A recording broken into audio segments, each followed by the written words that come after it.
यह कहानी उस युग की है जब भारत की धरती पर तलवार की डंकार और शेरों की दहाड़ एक साथ गूंजा करती थी। दिल्ली की गद्दी पर महाराजा पृथ्वीराज चौहान थे।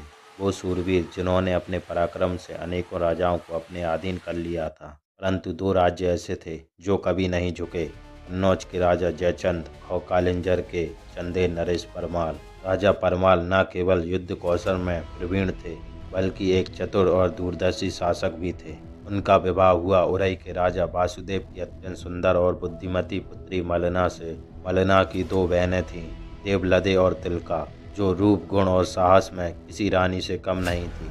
इन दोनों का विवाह हुआ राजा परमाल के दो परम विश्वास पात्र वीर सेना नायकों दक्षराज और वत्सराज से, जो सगे भाई थे और रणभूमि में वज्र समान अड़े। समय की धारा बहती रही। सिरसा के किले में एक शुभ दिन देवलदे ने एक तेजस्वी बालक को जन्म दिया जिसका नाम रखा गया मलखान।